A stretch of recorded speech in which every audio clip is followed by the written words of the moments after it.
ဆရာကြွက်တက်ရင်သိတတ်တယ်ဆိုတာတကယ်ဟုတ်ပါသလားဒီ comment လေးကိုကျွန်တော်ဖတ်လိုက်ရတဲ့အခါမှာဒီ comment ပိုင်ရှင်ကဘာကြောင့်စိုးရိမ်နေလဲဆိုတာကိုကျွန်တော်နားလည်ပါတယ်မြန်မာလူကြီးတွေကြားထဲမှာအရင်တကယ်တည်းကပြောစမှတ်ရှိတဲ့ရှေ့စကားတစ်ခုအမြဲကျွန်တော်ရှိပါတယ်ညဘက်အိမ်နဲ့ခြေထောက်ကြွက်တက်ရင်သိတတ်တယ်အသက်ဆုံးရှုံးတတ်တယ်ဆိုပြီးတော့ပေါ့ဒါကြောင့်ဒီနေ့ဗီဒီယိုလေးမှာကျွန်တော်အချက်2ချက်နဲ့ကျွန်တော်ရှင်းပြပေးပါမယ်ပေါ့တော့တစ်ချက်ကကျတော့ဒီ user မှန်မှန်ကိုစေပညာအရာကျွန်တော်ရှူတာကနေပြီးတော့တေချာရှင်းပြပေးမှာဖြစ်ပါတယ်ဒုတိယတစ်ချက်ကကျတော့တကယ်အသက်အန္တရာယ်ရှိနိုင်တဲ့ကြက်တက်တန်တဲ့ဆင်တူတဲ့အန္တရာယ်အကြောင်းကိုလည်းကျွန်တော်သတိပေးပေးမှာဖြစ်ပါတယ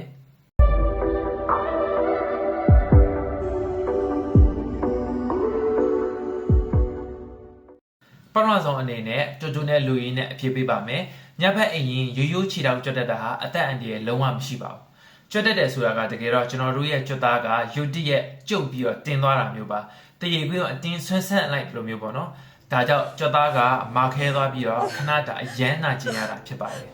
်ဒါကိုကျွန်တော်တို့က muscle spasm လို့ခေါ်တာပေါ့နော်ခံရတာခက်တယ်အိတ်ကောင်းရှင်းမအိတ်ရဘူးပေါ့ဗျာဒါပေမဲ့သူကြီးတက်တက်ကတော့လူကိုမသေးစေနိုင်ပါဘူးတာမန်ကြွက်တက်တာမျိုးဆိုရင်စက္ကန့်ပိုင်း3မိနစ်ပိုင်းမှာပဲကျွန်တော်ဒီလောက်ပဲကြာတယ်ပေါ့နော်ခြေဆက်လိုက်တဲ့အကျော်ဆက်လိုက်တယ်ဆိုရင်တော့တက်တာသွားပါမယ်ပြီးရင်ပျောက်သွားပါမယ်ဒါကြောင့်မနေ့ညကအိမ်နဲ့ကြွက်တက်လို့လက်နေတယ်ဆိုရင်စိတ်ချပါအဲ့အတွက်အသက်အန္တရာယ်မရှိပါဘူးခင်ဗျာဒါပေမဲ့ဆရာကြီးကြွက်တက်ပြီးတော့တေသွားကြတယ်ဆိုတဲ့သတင်းတွေရောဘယ်ကနေလာလဲတကယ်တော့အခြေအနေ context ကိုကျွန်တော်ကြည့်ရမှာဖြစ်ပါတယ်မြန်မာစကားပုံရှိရလေကြီးကန်းနှင်းလို့တဖန်တီးကြွေဆိုတာမျိုးပေါ့လူကဒီကနေ့အချိန်နဲ့ကြွက်တက်တဲ့အချိန်နဲ့တိုက်ဆိုင်သွားတာကိုကြွက်တက်လို့တေတယ်လို့ကျွန်တော်ထင်မှတ်မှားတတ်ကြတာဖြစ်ပါတယ်ဆိုတော့ဘလို့အခြေအနေတွေမှာဖြစ်နိုင်လဲအများစုကကြတော့ကျွန်တော်ရေကူးနေနဲ့ကြွက်တက်တာမျိုးတွေပါရေထဲမှာကြွက်တက်ရင်လူကလန့်သွားမယ် panic ဖြစ်မယ်ထိန်ချိုးလို့မရတော့ဘဲနဲ့ပါဇက်ထဲကိုကျွန်တော်ရေတွေဝင်ပြီးရေနစ်သွားနိုင်တယ်ပေါ့နော်ဆိုတော့ကြွက်တက်လို့တေတာမျိုးမဟုတ်ဘဲနဲ့ရေနစ်လို့တေဆုံးရတာမျိုးတွေကျွန်တော်ဖြစ်နိုင်တယ်ဒါကြောင့်ကျွန်တော်ကဒီရေထဲမှာကြွက်တက်တာကိုလည်းကျွန်တော်အကြံပေးခြင်းနဲ့ရေထဲမှာကြွက်တက်ရင်မယုံပါနဲ့မလန့်ပါနဲ့ပေါ့နော်ရေပေါ်မှာပက်လက်လေးလှည့်နေပါအကူညီတောင်းပါပြီးမှဖြည်းဖြည်းချင်းကြက်သားကိုကျွန်တော်ဆွဲထုတ်ပါနော်ဒါကတော့ပေါ့ဆုံးအခြေအနေတစ်ခုပါဒုတိယအခြေအနေတစ်ခုကဘယ်လိုအခြေအနေမှာဖြစ်နိုင်လဲဆိုရင်တော့ potassium ပေါ့နော်ခန္ဓာကိုယ်မှာ potassium ဓာတ်အရန်နေသွားတာမျိုးပါ potassium အရန်နေသွားရင်ကြက်သားတွေအားပြော့သွားမယ်ကြွက်တက်မယ်အဆိုးဆုံးကတော့နှလုံးခုန်မမှန်တော့တာပေါ့ဗျာ arrhythmia တွေကျွန်တော်ဖြစ်တတ်တယ်ဒါပေမဲ့မှတ်ထားပါဒါကတော့ကျမနေတဲ့လူတယောက်မှာရုတ်တရက်ဖြစ်ဖို့ဆိုတာအရန်ခက်ခဲပါတယ်ဝမ်းပြက်ဝမ်းလျှောတွေအရန်ဖြစ်ထားတာတွေစီးစီးတွေ diuretic တွေတောက်နေရတာတော့မို့ကြောက်ကက်ယောဂရှိတဲ့သူတွေမှာပဲအဖြစ်များတာဖြစ်ပါတယ်ကဲအခုတေချာနားထောင်ပေးပါဒါကတော့ဒီဗီဒီယိုရဲ့အရေးကြီးဆုံးအပိုင်းပါပဲလူတွေကကြွက်တက်တယ်လို့ထင်နေပြီမဲ့တကယ်နဲ့ကြွက်တက်တာမဟုတ်တဲ့အရာတစ်ခုရှိပါတယ်ဒါကတော့ကျွန်တော် DVT လို့ခေါ်တဲ့ခြေထောက်သွေးပြန်ကြောပိတ်ယောဂပါ deep vein thrombosis လို့ကျွန်တော်တို့ခေါ်ပါတယ်ခြေသလုံးသုံးမဟုတ်ပေါင်အတွင်းပိုင်းသွေးကြောထဲမှာသွေးခဲပိတ်နေရပါကြောက်စရာအကောင်းဆုံးကဘာလဲသိလားကြွက်တက်တယ်လို့ထင်ပြီးတော့အဲ့နေရာကိုအတင်းဖိလိုက်ရင်သွေးခဲကပြုတ်ထွက်ပြီးတော့အဆုတ်ထဲကိုကျွန်တော်ရောက်သွားတတ်ပါတယ်ဒါကိုကျွန်တော် pulmonary embolism PE လို့ခေါ်ပါတယ်ရုတ်တရက်သိဆုံးနိုင်ပါတယ်ကျွန်တော်မြန်မာလေတခုခုဖြစ်ပြီးဆိုရင်ဒဏ်ကျင်လေးစိတ်နဲ့နှိမ့်ချနှင်းချမယ်ဆိုတော့ကျွန်တော်အမြဲစဉ်းစားပါတော့ခြေထောက်တစ်ဖက်တည်းရောင်နေမယ်နားမယ်ဆိုရင်လုံးဝမနှိမ့်ပါနဲ့ရှင်းပြောရရင်ကြွက်တက်လို့သေးတာမဟုတ်ပဲနဲ့သွေးခဲပိတ်တာကိုကြွက်တက်တယ်ထင်ပြီးတော့မှားရင်ကူးသားမိလို့ MDA ဖြစ်တတ်ပ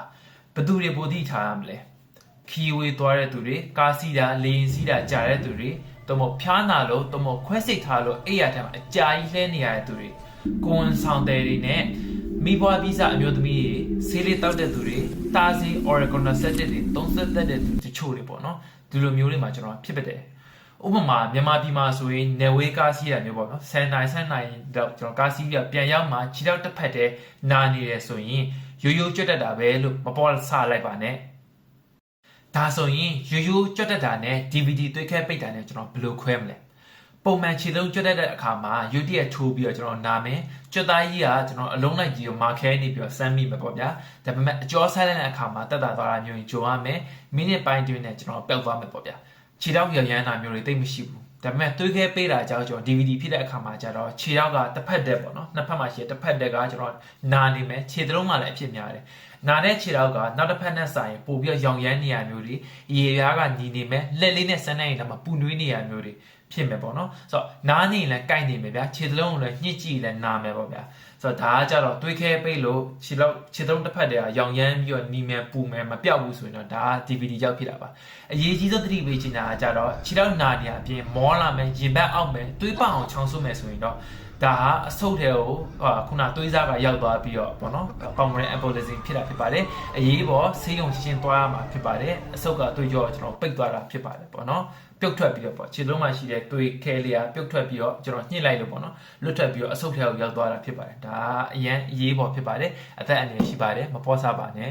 ညီကုန်းချိုးအနေနဲ့ဒီစီမင်းလေးကိုမှတ်ထားပေးပါအိမ်မှာပဲကူးသားလို့ရတဲ့အခြေအနေကကြတော့ပုံမှန်ကြွတဲ့သူလိုပဲခံစားရမယ်အကျော်ဆန်းလိုက်ရင်တက်တာသွားမယ်မယောင်ဘူးမနီဘူးမပူဘူးဆိုရင်ရေများများတောက်ပါအနားယူပါဒါပေမဲ့ဆေးရုံသွားမယ့်အခြေအနေရှိတယ်ခြေထောက်တစ်ဖက်တည်းရောင်မယ်နီမယ်ပူမယ်နာတာကလည်းမပြောက်ဘူးကြာနေမယ်